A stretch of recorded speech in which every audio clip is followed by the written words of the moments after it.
ശബരിമല സ്വർണ്ണക്കൊള്ളയിൽ മുൻ Devaswom board president N വാസുവിനെ ചോദ്യം ചെയ്തു.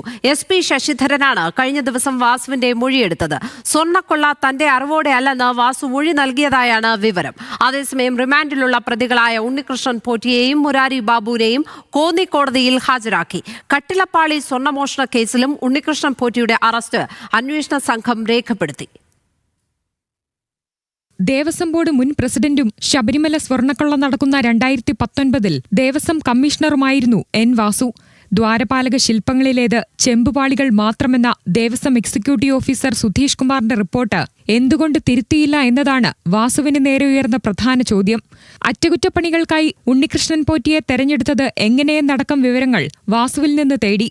അന്വേഷണ ഉദ്യോഗസ്ഥനായ SP ശശിധരനാണ് കഴിഞ്ഞ ദിവസം വാസുവിന്റെ മൊഴിയെടുത്തത്.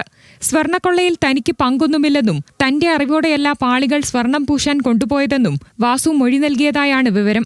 തട്ടിപ്പിൽ വാസുവിന് പങ്കുള്ളതായി ഇതുവരെ വിവരം കിട്ടിയിട്ടില്ലെന്നാണ് സൂചന. എന്നാൽ മൊഴി പരിശോധിച്ച ശേഷം പൊരുത്തക്കേടുകൾ കണ്ടെത്തിയാൽ വീണ്ടും ചോദ്യം ചെയ്തേക്കും.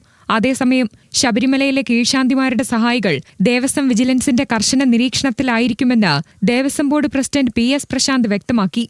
തിരുവിതാംകൂർ ദേവസ്വം ബോർഡ് SP-യുടെ കൃത്യമായ നിരീക്ഷണവും പരിശോധനയും അവിടെ നിയമിക്കുന്ന മേൽശാന്തിമാരുടെ കീഴ്ശാന്തിമാരുടെ കാര്യത്തിൽ ഉണ്ടാകും എന്ന കാര്യത്തിൽ യാതൊരു തർക്കവുമില്ല. അവരുടെ സകല ബാക്ക്ഗ്രൗണ്ടുകളും പരിശോധിച്ച് മാത്രമേ ഇനി മുതൽ അവിടെ തന്ത്രിമാരുടെ ആയാലും ശരി തന്നെ മേൽശാന്തിമാരുടെ ആയാലും ശരി തന്നെ അവരുടെ കീഴ്ശാന്തിമാരെ നിയമിക്കുന്നതിൽ തിരുവിതാംകൂർ ദേവസ്വം ബോർഡിലെ വിജിലൻസിന്റെ ശക്തമായ നിരീക്ഷണവും പരിശോധനയും ഉണ്ടായി മാത്രമേ ചെയ്യുകയുള്ളൂ. നിലവിൽ റിമാൻഡിലുള്ള ഉണ്ണികൃഷ്ണൻ പോറ്റിയെയും മുരാരി ബാബുവിനെയും ഇന്ന് റാന്നി കോടതിയിൽ ഹാജരാക്കി.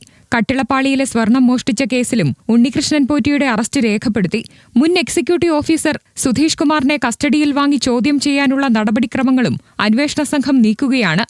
ന്യൂസ് മലയാളം, തിരുവനന്തപുരം.